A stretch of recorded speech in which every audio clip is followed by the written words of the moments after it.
Hi Gus, this is Claire Boyer. I'm responding to your week 3 forum part 2. I just wanted to say that I appreciated your post, and it's amazing the different experiences that people in our class bring to this debate between you and your extensive firearms experience. Curtis Baker is a police officer.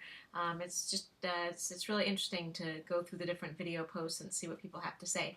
I agree with you. I think this issue leaves you, or at least me, with more questions than answers. I feel like I tend to say one thing and then say, oh, well, what about this? So, it'll be interesting to see what happens. I have to say, watching the sort of the debates go on, and in the weeks since Newtown, I just hope there's something that we could all agree on. There's some step we as a nation can take to sort of try to somehow prevent something like this happening again. It was just such a horrible, terrible day, and I just feel so much for those families that have endured just an unspeakable tragedy. But I'm gonna try to stick to the topic at hand here. You talked about preventing, these kinds of madmen from getting into schools. I totally agree. I hope that most people can agree that if we can somehow make schools safer as far as stopping people from getting into schools and doing harm, that we should do that. I mean, the issue with Newtown, of course, is that the the madman had an assault rifle, so he was able to get in pretty darn easily. And it's really, it seems to me, really difficult to combat that kind of firepower.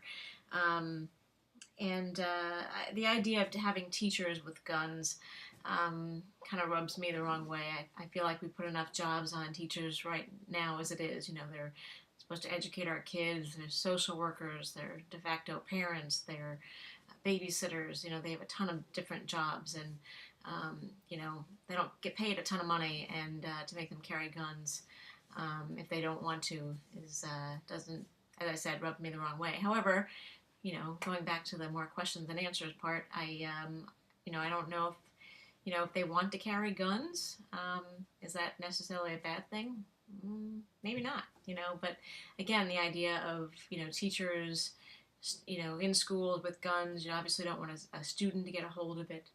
So, I think it would be kind of costly to have officers be stationed at schools, especially every school in a district. But maybe there's a way to have officers come and do their reports, and spend some time instead of going back to the station to do reports or sit in their car somewhere. Maybe they could do it in a school, and maybe that would help. With the chance that they might be there in case something terrible happens. Um, and I think Curtis Baker made the point that and it's one I hadn't really thought of, but when somebody is this deranged, they're going to inflict this type of harm. There's not much you can do about it, and I guess I sort of agree with that. And I guess what I keep coming around to, and I'll probably get flamed for this, is I still don't understand, why regular civilians need to have AR-15s and other types of assault weapons. Shotguns, okay.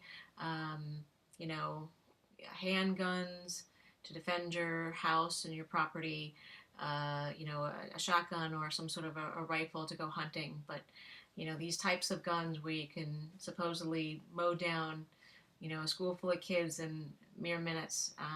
It doesn't seem right. I keep coming back to that same point. So anyway, I appreciate your post. I hope this isn't too winded, and I hope I didn't get too off topic. But thanks much.